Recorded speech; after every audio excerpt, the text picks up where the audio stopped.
దేవునికి స్తోత్రం. హల్లెలూయా. యేసు క్రీస్తు వారి లోకంలోనికి వచ్చి ఆయన చనిపోవటం ద్వారా మనకు కలిగినటువంటి అనేకమైన ప్రయోజనాల్ని, ఆయన మన కొరకు చేసిన కార్యాలని మనం జ్ఞాపకం చేసుకుంటా వచ్చాం. అయితే ఈరోజు మరొక సంఘటన మనం చూసినట్లయితే, యేసు క్రీస్తు వారు లోకంలోనికి రావటం ద్వారా ఆత్మ సంబంధంగాను శారీరక సంబంధంగాను ఆయన మన జీవితాలకి మేలు అనుగ్రహించాడని దేవుని వాక్యం మనకి జ్ఞాపకం చేస్తూ ఉంది. ఎందుకంటే యేసు క్రీస్తు వారు ఈ లోకానికి వచ్చి ఆయన చనిపోవటం ద్వారా కలిగేటువంటి మరొక ప్రయోజనాన్ని ప్రభు యొక్క పుట్టుకకు మునిపే 750 సంవత్సరాలకు పూర్వము దేవుడు ప్రవచింపచేశాడు.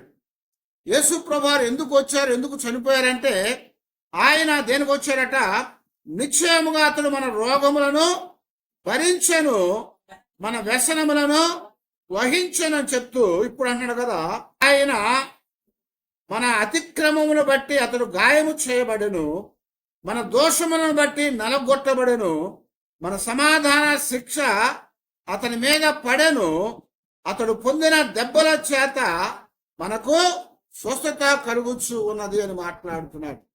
ఈరోజు దేవుని యొక్క సన్నిధిలో మనం జాగ్రత్తగా గమనిస్తూ ఉన్నట్లయితే, యేసు ప్రభువారి యొక్క పుట్టుకకు మునిపే ప్రవచించబడినటువంటి ఈ ప్రవచనం అనేది చాలా బలమైంది. కారణం ఏంటంటే, యేసు క్రీస్తు వారు ఎందుకు ఈ లోకంలోకి వచ్చి చనిపోయారంటే, ఆయన రావటం ద్వారా, ఆయన చనిపోవటం ద్వారా ఆయన ఏం చేశారంట, మన వ్యసనాలను భరించారట, మన వ్యాధులను అనుభవించాడని చెప్తున్నాడు.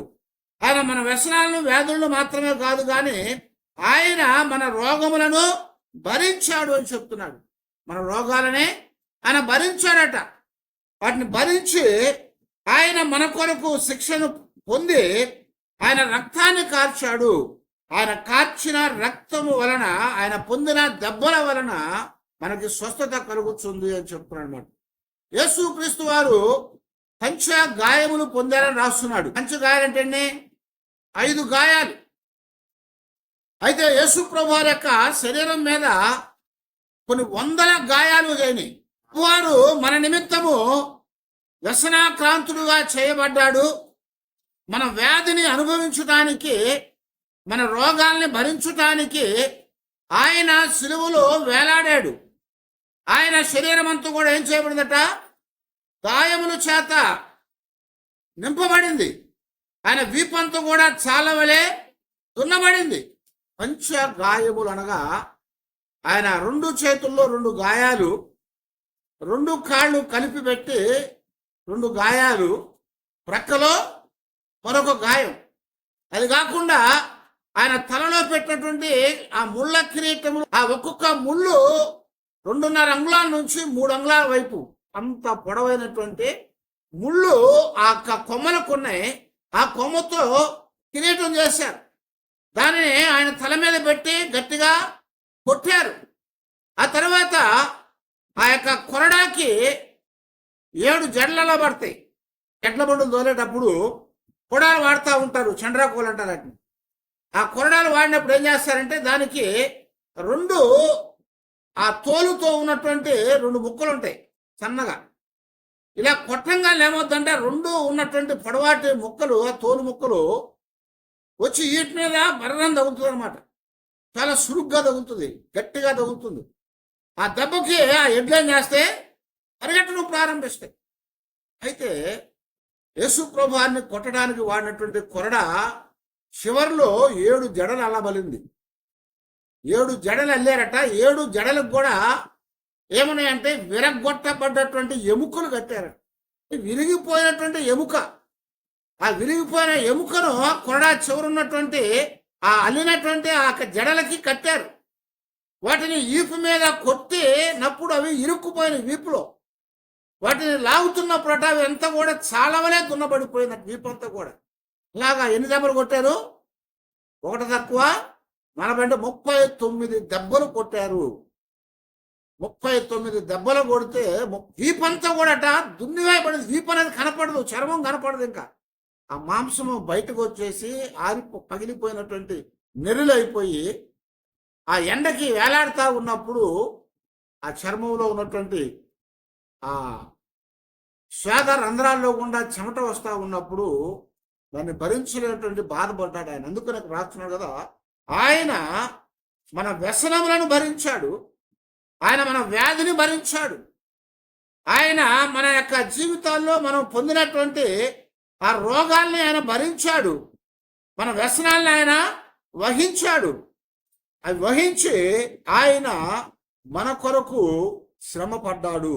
ఆ శ్రమపడి ఆయన పొందిన దెబ్బల చేత మనకి స్వస్థతను ఇచ్చాడు అని చెప్తున్నాడు. ఆయన దెబ్బలు పొందకపోతే, ఆయన శ్రమ పడకపోతే, ఆయన రక్తాన్ని కార్చకపోతే మనకి స్వస్థత అనేది లేదు. ఇక్కడ స్వస్థత అనుకోగానే మనం ఏమనుకుంటామంటే ఒక శరీరానికి కలిగిన రోగమే అనుకుంటా ఉంటాం. స్వస్థత అనేది కూడా ఎప్పుడు కూడా శరీర సంబంధంగానో ఆత్మ సంబంధంగా ఉన్నది. శరీర సంబంధమైన రోగం ఉంది, ఆత్మ సంబంధమైన రోగం ఉంది. శరీర సంబంధమైన రోగానికి, ఆత్మ సంబంధమైన రోగానికి రెండింటికి కూడా ఆయన స్వస్థత కలిగించడానికి మన నిమిత్తం ఆయన గాయం చేయబడ్డాడు, ఆయన గాయాన్ని పొందాడు, ఆయన మరణాన్ని పొందాడు, రక్తాన్ని కార్చడం చెప్తున్నాడు. అందుకనే పేతురు గారు మాట్లాడుతూ మొదటి పేరు పత్రిక 24 ఆయన పొందిన గాయముల చేత మీరు స్వస్థత నొందిరి. హల్లెలూయా. ఆయన పొందిన గాయాలు మనకి స్వస్థతనిచ్చినాయట. ఈ స్వస్థత అనేది శరీరానికి ఆత్మకని చెప్తున్నాడు. అందుకనే యెషయా గ్రంథంలోనే మనం గమనిస్తూ ఉంటే మొదటి అధ్యాయంలో 6వ వచనం చెప్తున్నాడు కదా, అరికాలు మొదలుకొని తల నడినెత్తి వరకు స్వస్థత కొంచెమైనను లేదు. ఎక్కడ చూచినను గాయములు, దెబ్బలు, పచ్చి పుండ్లు, అవి పిండబడలేదు, కట్టబడలేదు, తైలముతో మెత్తన చేయబడలేదు అన్నాడు. ఇక్కడ మన అరికాలు మొదలుకొని నడినెత్తి వరకట కదా, అరికాలు మొదలుకొని నడినెత్తి వరకు కూడా కొంచెమైనా సరే స్వస్థత లేదట. మానవ జీవితంలో మనం అనుకోవచ్చు, నాకే జబ్బు లేదనుకోవచ్చు, నాకే పాపము లేదనుకోవచ్చు. పాపము లేదనుకున్నవాడు ఏమంటాడు తెలుసా, వాడిని వాడే మోసపుచ్చుకున్నాడని దేవుని వాక్యం చెప్తా ఉంది యోహోను గారి ద్వారా. అయితే అలాగే నాకేం జబ్బు లేదు అనుకునేవాడు కూడా అలాగే మోసం చేసుకుంటూ ఉంటాడు. కారణం ఏంటంటే శరీర సంబంధంగా ఎలాగైతే జబ్బుతో ఉంటామో ఆత్మ సంబంధంగా జబ్బుతో ఉన్నాము. కాబట్టి ఇక్కడ యెషయా భక్తుడు మాట్లాడుతూ అరికాలు మొదలుకొని నడినెత్తి వరకు కూడా కొంచెమైనా స్వస్థత లేదట, కొంచెమైనా స్వస్థత లేదు. ఆ స్వస్థత లేకపోవటం ద్వారా ఎలాగుందట, శరీరం అంతా కూడా గాయములతో ఉందట, శరీరం అంతా పచ్చి కురుపులతో ఉందట, దెబ్బలతో ఉందట, అవంతా కూడా కంపు కొడతా ఉన్నాయి అంటున్నాడు. అవి పిండబడలేదు, కట్టబడలేదు, తైలముతో మెత్తన చేయబడలేదట. అలా గుండి భయంకరమైనటువంటి ఇబ్బందితో, అదే బాధపడుతున్నటువంటి స్థితిలో మానవ జీవితం ఉందని జ్ఞాపకం చేస్తున్నాడు. ఆ మానవ జీవితానికి స్వస్థతనివ్వటానికే ఆయన మన వ్యసనములను భరించాడు. ఆయన మనకున్నటువంటి సమస్తమైనటువంటి ఆ రోగములను ఆయన భరించాడు. మన కొరకు ఆయన నలగొట్టబడి ఆయన పొందిన దెబ్బల చేత మనకి స్వస్థతను కలుగు చేయటానికి ఆయన సిలువలో వేలాడాడు అని చెప్తున్నాడు. మనం ఆయన సిలువలో వేలాడాడు.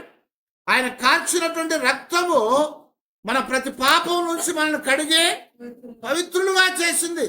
అలాగే ఆయన పొందిన దెబ్బలు మన శరీరంలో ఉన్నటువంటి ప్రతి గాయాన్ని కూడా మాన్పిని అని చెప్తున్నాడు. మన శరీరంలో ఉన్న ప్రతి గాయాన్ని కూడా మాన్పినవి. ఎందుకంటే మన జీవితాల్లో మనము స్వస్థత లేకుండా ఉన్నాము. ఆ స్వస్థత లేనటువంటి మన కొరకు యేసు క్రీస్తు వారి లోకంలోనికి వచ్చి ఆయన మనలను స్వస్థపరచడానికి, మనకి ఆరోగ్యాన్ని ఇవ్వటానికి ఆయన వచ్చి ఉన్నాడని చెప్పేసి మనకి ఇక్కడ దేవుని వాక్యం ద్వారా దేవుడు మనకి జ్ఞాపకం చేసుకున్నాడు. అందుకొరకు మనం చూస్తూ ఉంటే యేసు ప్రభువారు కూడా ఆయన వచ్చినప్పుడు ఏం చేస్తే తెలుసా, అనేకులను స్వస్థపరిచాడు. ముందుగానే ఆయన చనిపోక మునిపే, ఆయన గాయాలు, ఆయన దెబ్బలు పొందక ముందే, ఆయన గాయాలు చేయబడక మునిపే, ఆయన రక్తాన్ని కార్చక మునిపే ఆయన స్వస్థతలు పరిచాడు. ఎందుకంటే యెషయా భక్తుడు ముందుగానే చెప్పాడు. ఆయన వచ్చి ఏం చేయబోతాడో ముందు చెప్తున్నాడు అన్నమాట.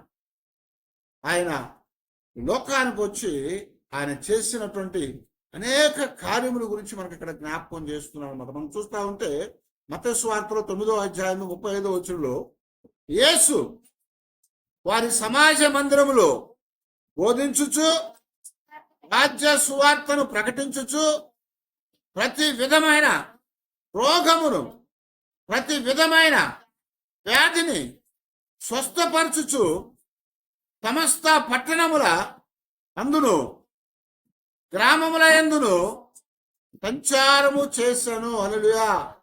యేసు ప్రభువారు ఏం చేశారండి? ఆయన సమాజ మందిరాల్లో బోధించాడు. సమాజ మందిరాల్లో బోధించాడు. బోధ మాత్రమే కాదు, ఇంకేం చేశాడట? ఆయన సువార్త చెప్పాడు. ఇంకా ఆయన ప్రతి రోగముతో ఉన్న వారిని, ప్రతి ఒక్క వ్యాధిగ్రస్తులను స్వస్థపరిచాడని చెప్తున్నాడు. సమస్తమైన రోగులను ఆయన స్వస్థపరుచుచూ ఉన్నాడట. ఎందుకు వచ్చాడు? ఆయన స్వస్థత ఇవ్వటానికి వచ్చాడు. ఆ స్వస్థత ఆత్మ సంబంధంగాను శరీర సంబంధంగా అనేకులు రోగాలతో ఉన్నాము. ఎప్పుడు కూడా మనిషి జీవితంలో రోగం అనేది ఉంటానే ఉంది. రోగం అనేది ఉంటా ఉంది. కారణం ఏంటంటే రోగానికి కారణం కూడా పాపం అని బైబిల్లో జ్ఞాపకం చేశాడు. పాపము చేయటం ద్వారా రోగం అనేది వచ్చింది. పాపం చేయటం ద్వారా రోగం వచ్చింది. కాబట్టి యేసు ప్రభువారు స్వస్థపరిచిన ప్రతిసారి కూడా చాలా మందితో చెప్పిన మాట ఏంటంటే, కుమారుడా నీ పాపములు క్షమించబడ్డాయి, నువ్వు లేచి నీ పరిపెత్తుకొని వెళ్ళు. కుమార్తె నీ పాపములు క్షమించబడ్డాయి, నువ్వు సమాధానం కలిగి వెళ్ళు అని చెప్పాడు. అది బాధల్లో ఉంటే, మంచం మీద పడిపోయి ఉంటే, కాళ్ళు చేతులు లేకుండా కళ్ళు లేకుండా మరి అనేక రీతులుగా ఇబ్బంది పడతా ఉంటే వాళ్ళ దగ్గరకు వచ్చి ప్రభు చెప్పిన మాట ఏంది? నీ పాపాలు క్షమించబడ్డాయి అంటున్నాడు. పాపాలు క్షమించబడ్డాయి అంటే పాపాలు క్షమించాడు కాబట్టే పాపం వల్ల వచ్చినటువంటి ఆ రోగము తీసివేయబడింది. రోగానికి మూలమైన కారణాన్ని తీసివేయబడాలి. మనకు జబ్బు చేసిందంటే దానికి ఒక మూలం ఉంటుంది. దానికి ఒక మూలం ఉంటుంది అన్నమాట. దానికి ఒక కారణం ఉంటుంది. ఎవరికన్నా గుండె పాడైపోయింది అనుకోండి, ఎవరికన్నా లివర్ పాడైపోయింది అనుకోండి, ఏమిటి వాడి కారణం? ఎక్కడో ఒక 5% ఏమి చేయకుండా కూడా పోతా ఉంటాయి.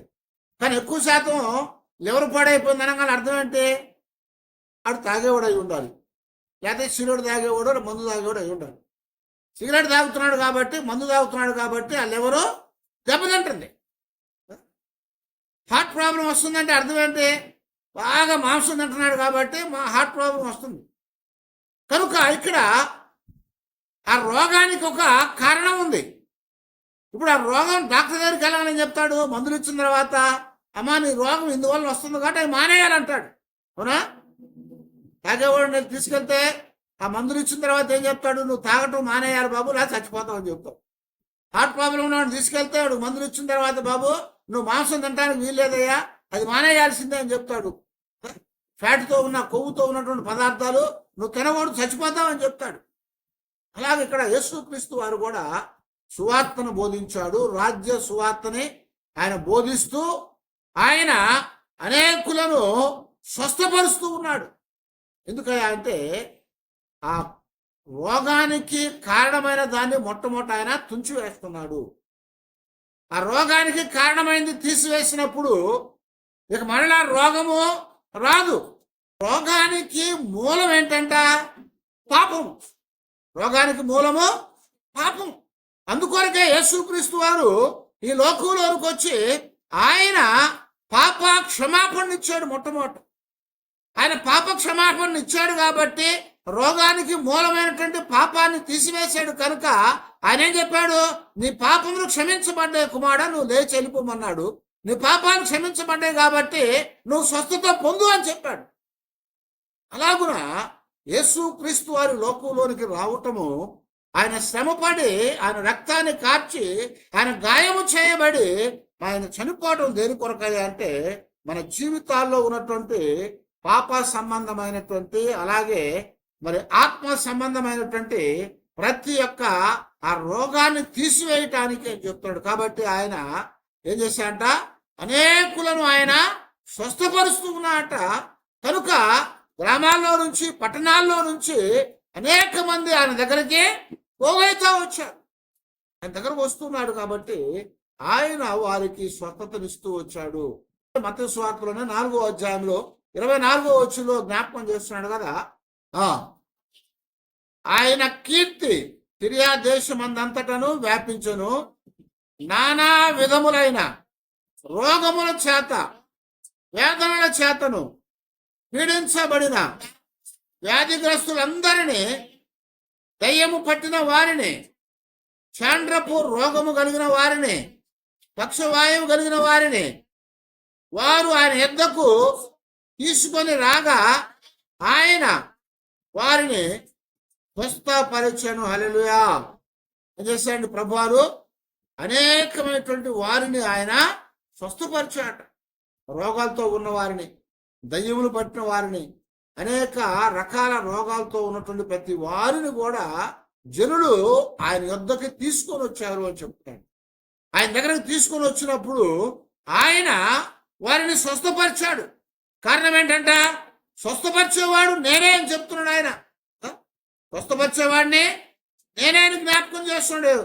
నిర్గమకాండంలో 15వ అధ్యాయం 26వ వచనంలో స్వస్థపరచు యెహోవాను నేనే, నీకు స్వస్థత ఇచ్చేవాడు నేనే అని చెప్పాడు. స్వస్థత ఇచ్చేవాడు ఆయనే కాబట్టి ఆయన దగ్గరకు వచ్చిన ప్రతి వారిని ఆయన స్వస్థపరిచాడు. ఆయన స్వస్థపరిచాడు. ఆ స్వస్థతను ఇవ్వటానికే ఆయన లోకానికి వచ్చాడు. ఆయన గాయాలు ఎందుకు పొందాడంటే మన గాయాలను తీసివేయటానికి. ఆయన దెబ్బలు ఎందుకు పొందాడంటే మనకున్నటువంటి దోషాలు తీసివేయటానికి. ఆయన దేని నిమిత్తము ఆయన వ్యసనాక్రాంతులుగా చేయబడ్డాడంటే మన జీవితాల్లో ఉన్నటువంటి ప్రతి ఒక్క వ్యసనాన్ని తీసివేయటానికి. కనుక యేసు క్రీస్తు వారి లోకంలోనికి వచ్చి ఆయన మన నిమిత్తము శ్రమపడ్డాడు. ఆయన మన నిమిత్తము గాయము చేయబడ్డాడు. ఆయన మన నిమిత్తమే దెబ్బలు పొంది ఆయన గాయముల నుంచి రక్తాన్ని కార్చాడు. కాబట్టి ఏం చెప్తాడు, ఆయన పొందిన దెబ్బల చేత, ఆయన కార్చిన రక్తం వలన మనకి స్వస్థత కలుగుతా ఉంది. మనకి స్వస్థత కలుగుతా ఉంది. ఆయనలో నుంచి ఆ ప్రభావం వచ్చి వాళ్ళని బాగు చేస్తా ఉందట. ఆయనలోంచి ప్రభావం వచ్చి వాళ్ళని బాగు చేస్తా ఉందని చెప్తున్నాడు. ఎందుకంటే ఇక్కడ మనం చూస్తా ఉంటే ఆ లూకాసు వార్తలో 6వ అధ్యాయం 19వ వచనంలో ప్రభావము ఆయనలో నుండి బయలుదేరి అందరినీ స్వస్థపరుచుచు ఉండను గనుక జనసమూహం అంతయు ఆయనను ముట్టవలనని యత్నము చేశాను. ఏం చేస్తున్నాడంట, ఆయనలో నుంచి ప్రభావము బయలుదేరి అందరినీ స్వస్థపరుస్తూ ఉంది అని చెప్తున్నాం. ఆయనలోంచి ప్రభావం వెళ్ళి అందరూ స్వస్థపరుస్తారు. అందువల్ల అందరూ కూడా అనేకులు ఆయన ముట్టాలని ప్రయత్నం చేస్తూ ఉన్నారు. ఆయన ముట్టుకుంటే నాకు స్వస్థత పొందుతాను, ఆయన ముట్టుకుంటే నాకు రోగం పోద్ది, ఆయన దగ్గరికి వెళ్తే నాకు ఆరోగ్యం వస్తుంది. ఎందుకనంటే కీర్తనలో 93వ కీర్తనలో జ్ఞాపకం చేస్తాడు. మొదటి వచనంలో ప్రభావమును ఆయన వస్త్రముగా ధరించుకొని ఉన్నాడు. హల్లెలూయా. ఏమిటంట, ప్రభావాన్ని ఆయన వస్త్రముగా ధరించుకున్నాడు.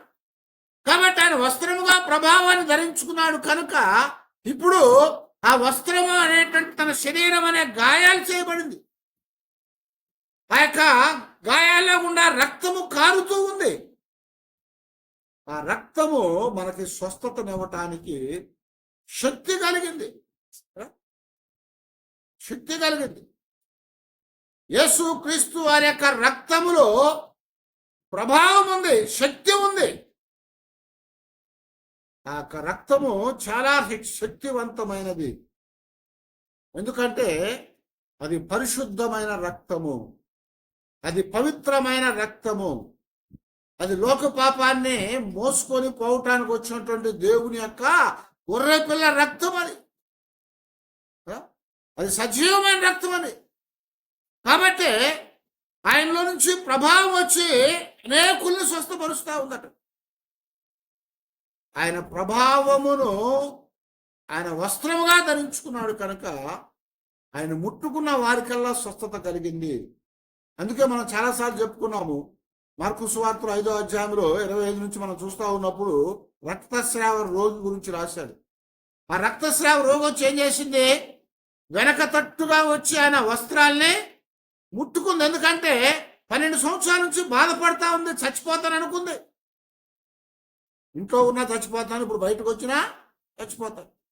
కనుక ఒక్కసారి నేను ఆయన వస్త్రపు చెంగును ముట్టుకున్న చాలు నేను బాగుపడతాను అనే గొప్ప విశ్వాసంతో ఆమె వచ్చి ఎవరికి కనపడకుండా జనసమూహాలు అందరూ నిలబడి తోసుకుంటా ఉంటే, నెట్టుకుంటా ఉంటే ఆమె కూర్చొని ఎవరికి తెలియకుండా కాళ్ళలో గుండా మధ్యలో గుండా నెట్టుకొని మెల్లగా వచ్చి ప్రభు వారి యొక్క వస్త్రపు చెంగును ముట్టింది. వస్త్రపు చెంగును ముట్టింది. ఆ వస్త్రపు చెంగు ముట్టంగానే ఏమని తెలుసా? వెంటనే ప్రభు అన్నాడు, ఎవరో నన్ను ముట్టారు. ఎందుకు? ఆయనలో నుంచి ప్రభావం వెళ్ళాను. ఆయనలోంచి ప్రభావం బయటికి వెళ్ళిపోయిందట. ఎందుకో తెలుసా? ఆమె ముట్టుకోగానే ఆయన ఆమెను స్వస్థపరిచాడు. ఆమెను స్వస్థపరచడానికి ప్రభువులో నుంచి ప్రభావము బయటికి వెళ్ళి ఆమె స్వస్థతనిచ్చింది. చాలా చక్కటి మాట అక్కడ రాస్తాడు. వెంటనే ఆమె రక్తధారలు కట్టాను. హల్లెలూయా. ఆమె ముట్టుకోగానే రక్తధారలు కట్టేసిందట, ఆగిపోయిందట. ఎంత భయంకరమైనటువంటి బాధలో ఉందామో ఆమెకు తెలిసిపోయింది. స్వస్థత పొందింది. ప్రభువులో ఉంచి ప్రభావం వచ్చి ఆమెను స్వస్థపరిచింది అని చెప్తా వచ్చాం. ప్రభులోంచి ప్రభావం వచ్చి ఆమెను స్వస్థపరిచింది. కాబట్టి యేసు క్రీస్తు వారు ఈ లోకంలోనికి ఎందుకు వచ్చాడంటే ఆయన మనకి స్వస్థతనివ్వటానికి వచ్చాడు. ఆయన చనిపోయాడంటే ఆయన మనకి స్వస్థతనివ్వటానికి చనిపోయాడు. ఆయన ఎందుకు దెబ్బలు పొందాడంటే, ఎందుకు శరీరాన్ని గాయపరుచుకున్నాడంటే, ఎందుకు రక్తాన్ని కార్చాడంటే మనకు స్వస్థతనివ్వటానికి.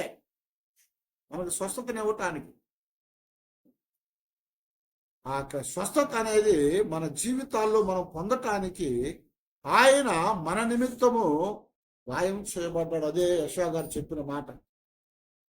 అతడు మన నిమిత్తము వ్యసనాక్రాంతుడుగాను వ్యాధిని అనుభవించిన వాడుగా చేయబడ్డాడు. మన వ్యాధి అంతా ఆయన తీసుకున్నాడు, మన వ్యసనం అంతా ఆయన తీసుకున్నాడు. మన యొక్క రోగాల్ని ఆయన భరించాడు. నిశ్చయముగా మన రోగములను భరించాను, మన వ్యసనములను వహించాను అని చెప్తున్నాడు. ఆయన మన వ్యసనాల్ని వహించి శ్రమ పొందిన వానిగా చేయబడి మన నిమిత్తము ఆయన మరి గాయము చేయబడ్డాడు. ఎందుకయ్యా అంటే మన అతిక్రమమును బట్టి ఆయన గాయము చేయబడ్డాడు. ఆ గాయాల్లో నుంచి కారిన రక్తము మనకి స్వస్థతనిచ్చింది. ఆయన పొందిన దెబ్బల చేత మనకి స్వస్థత పడామని చెప్తున్నాను. ఆయన పొందిన దెబ్బల చేత స్వస్థత. మలాకీలో కూడా 4వ అధ్యాయంలో 2వ వచనం చెప్తా ఉంటాడు కదా, అయితే నా నామమందు భయభక్తుల గలవారిని నీకు నీతి సూర్యుడు ఉదయించును, అతని రెక్కలు ఆరోగ్యము కలుగా చేయును. బలలుయా. రెక్కలంటే చేతులే కదా. ఆయన రెక్కలలో ఏముందట? స్వస్థత ఉందట. ఆయన రెక్కల కింద మనకి స్వస్థత ఉంది అని చెప్తున్నాడు. ఆయన నీతి సూర్యుడు, ఆయన రెక్కల కింద మనకి స్వస్థత ఉంది. కనుక ఎవరైతే ఆయన రెక్కల కిందకి రాగలుగుతారో, ఆయన చేసుకున్నటువంటి గాయాలను చూడగలుగుతారో, ఆయన కార్చిన రక్తాన్ని ప్రోక్షించుకోగలుగుతారో, వారి జీవితాల్లో స్వస్థత కలుగుతుంది, వారి జీవితాల్లో నెమ్మది కలుగుతుంది. వారికి దేవుడు సంపూర్ణమైన ఆరోగ్యాన్ని ఇచ్చేవాడని చెప్తున్నాడు. ఆరోగ్య ప్రదాత ఆయన రాయబడింది. దేవుడు అంటే యేసుక్రీస్తు వారిని లోకానికి ఎందుకు పంపించాడు, ఎందుకు ఆయన్ని గాయం చేశాడు, ఎందుకు ఆయన్ని రక్తం గార్పించాడు, ఎందుకు ఆయన్ని సిలువకు అప్పగించాడు, ఎందుకు ఆయన్ని మరణానికి అప్పగించాడంటే ఆయన రావటము, ఆయన గాయము చేయబడి రక్తము కార్చి చనిపోవటం అనేది ఆత్మ సంబంధమైనటువంటి రోగాల్ని, అలాగే శరీర సంబంధమైనటువంటి రోగాలను కూడా మనకి విడుదలివ్వటానికి, ఆయన రెక్కల కింద మనకి ఆరోగ్యము కలదు. ఆయన రెక్కలు మనకు ఆరోగ్యం ఇస్తాయి అని చెప్తున్నాను. కాబట్టి మన జీవితాల్లో మనం స్వస్థత పొందటానికి ప్రభు మన నిమిత్తము గాయం చేయబడ్డాడు. ఆయన మన నిమిత్తమే ఆయన రక్తాన్ని కార్చాడు. చరిత్రలో మనకి బైబిల్లో రాయలేదు, కానీ చరిత్రలో మనం గమనిస్తూ ఉన్నప్పుడు యేసు ప్రభువారు చనిపోతూ ఉన్నప్పుడు ఆయనని కొట్టినటువంటి ఆ సైనికులు రానువారు, ఆయన కొట్టినటువంటి ఆ సైనికులు రానువారు ఆ కొరడాలతో కొడతా ఉన్నప్పుడట, ఆ కొరడాలు వెళ్ళి ప్రభువారి యొక్క శరీరాన్ని తాకినప్పుడు ఆ రక్తము చిందినప్పుడట, అది వెనక్కి వచ్చి పడినప్పుడట వాళ్ళు స్వస్థత పొందారట. వాళ్ళు స్వస్థత పొందారట. ఎందుకని ఆయన రక్తము ఆ కొరడా చివరి ఎముకలకి తగిలి ఆ చుక్కలు వచ్చి వాళ్ళ మీద పడ్డాయి. అలాగే శతాధిపతి యేసు ప్రభువారు బతుకున్నారో చనిపోయారో చూద్దాం అనుకున్నారు. ఎందుకంటే చీకటి పడిపోతా ఉంది, వాళ్ళ కాళ్ళు నరుకుతారు. సిలువ వేయబడ్డటువంటి దొంగల యొక్క కాళ్ళు, అంటే ఎవరైతే సులువు మీద వేయబడతారో వాళ్ళు చనిపోరు త్వరగా, వాళ్ళు బాధపడతా ఉంటారు. అయితే వాళ్ళు చనిపోవటానికి త్వరగా ఏం చేస్తారంటే ఆ గిలకల దగ్గర వాళ్ళు కాళ్ళని విరగొడతారు. ఆ కాళ్ళు అక్కడ విరగొట్టగానే ఏమో తెలుసా, అక్కడున్న పెద్ద నరం తెగిపోద్ది, శరీరంలో మిగిలిపోయిన రక్తం అంతా అందులోంచి కారిపోద్ది. ఆ తర్వాత ఒకవేళ వాడు ఏదైనా జాగ్రత్తగా ఉండి ఏదైనా ఇదైనా కిందకి దిగలేడు, ఒకళ్ళు దిగినా కానీ నిలబడలేడు. పాదాలు లేకపోతే చీలమండలం అంటాం, గిలకలు అంటాం. ఆ చీలమండలం అనేది సరిగా లేకపోతే మనిషి నిలబడలేడు.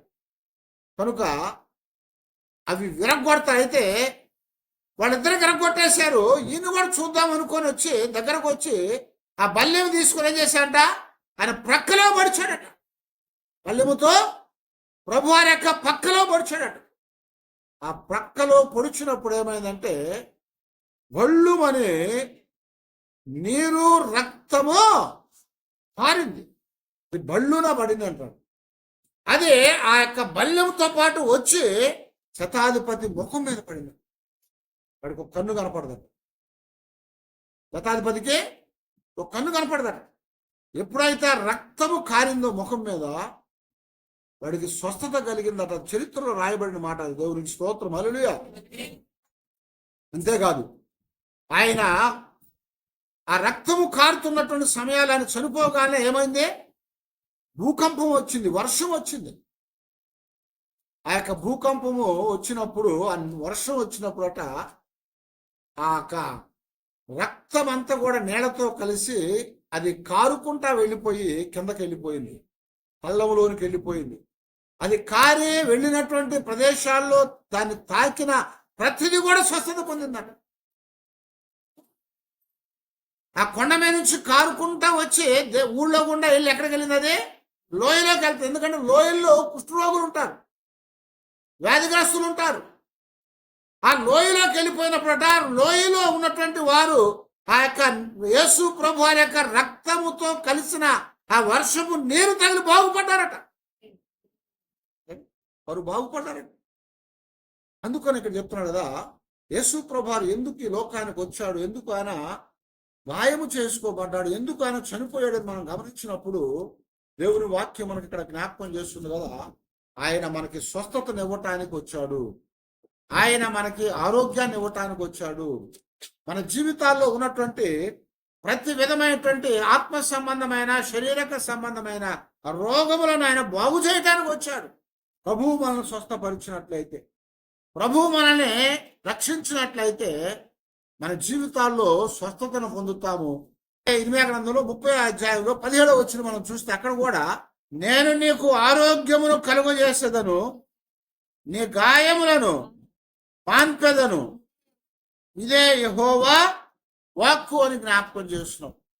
నేను నీకు ఏం చేస్తానంట? ఆరోగ్యం కలుగు చేస్తాను.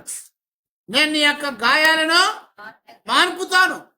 ఇది యెహోవా వాక్కు. ఎలాగ మాన్పుతాడు, ఎలాగ గాయాలను తీసివేస్తాడని చెప్తున్నాడు అంటే ఆయన కుమారుడైన యేసు క్రీస్తు వారిని ఈ లోకానికి పంపి ఆయనను సిలువకు అప్పగించి ఆయనను గాయపరిచి ఆయన రక్తాన్ని కార్చి ఆ గాయముల చేత ఆయన కార్చిన రక్తము చేత ఆత్మ సంబంధంగానో శారీరకంగానో కలిగినటువంటి ప్రతి రోగాన్ని ఆయన తీసివేసి మనకి సంపూర్ణమైన స్వస్థతను ఇవ్వటానికి ఆయన చనిపోయాడు అని ఇక్కడ మనకి జ్ఞాపకం చేస్తున్నాడు. అందుకొరకే మరి 147వ కీర్తనలో కూడా 3వ వచనం జ్ఞాపకం చేస్తూ ఉంటాడు, గుండె చెదిరిన వారినే బాగు చేయవాడు ఆయనే. గుండె చెదిరిన వారిని బాగు చేసేవాడు ఆయనే. కాబట్టి ఇప్పుడు ఆ దేవుని బిడ్డలారా, యేసు క్రీస్తు వారు ఈ లోకానికి ఎందుకు వచ్చి, ఎందుకు చనిపోయాడు, ఎందుకు గాయం చేయబడ్డాడు, ఎందుకు ఆయన రక్తాన్ని కార్చాడంటే ప్రతి వారి యొక్క గాయములను కట్టడానికి, ప్రతి వారి యొక్క రోగములను తీసివేయటానికి, ప్రతి వారిని కూడా స్వస్థపరచటానికి, ఆయన రెక్కల నీడలో ఆరోగ్యము ఇవ్వటానికి ఆయన 2 రెక్కలను చాచి మనతో దేవుడు మాట్లాడుతూ చెప్తున్నాడు కదా, నీకు నేను ఆరోగ్యం ఇవ్వటానికి వచ్చాను, నీకు స్వస్థతను ఇవ్వటానికే వచ్చాను, నీకు స్వస్థతను ఇవ్వటానికే నేను సిలువలో వేలాడాను, నా శరీరం గాయం చేసుకొని నా రక్తాన్ని కార్చి ఆ రక్తము ద్వారా మనకి స్వస్థతనిచ్చాడు. కనుక స్వస్థపరిచే యెహోవా నేనే అని చెప్పిన ప్రభు ఆయనే ప్రభు యేసుక్రీస్తు వారికి లోకానికి వచ్చి సిలువలో గాయము చేత, సిలువలో మరి ఆ దెబ్బల చేత రక్తాన్ని కార్చుకొని స్వస్థతనిచ్చాం. కనుక ఆ స్వస్థత మనం పొంది ఈ రోజున మనం ఆరోగ్యవంతులంగా ఉండాలని దేవుడు కోరుకుంటా ఉన్నాడు. ప్రభు ముట్టిన ప్రతి వారు కూడా ఆరోగ్యంతో నింపబడ్డారు. ప్రభు మాట్లాడిన ప్రతి వారు కూడా స్వస్థత పొందారు. ఆ స్వస్థతని, ఆరోగ్యాన్ని మనం పొందిన వారమై ఎల్లప్పుడూ ఆ ప్రభుని స్తుతిస్తూ ప్రభువులో మనం ముందుకు సాగుదాము. అలాంటి కృపా దేవుడు మనకు అనుగ్రహించి నడిపించి బలపరిచేట్లుగా ప్రభు పాదాల దగ్గర ప్రార్థన చేసుకున్నాం. అందరు తల వచ్చి ప్రార్థన చేసుకున్నాం.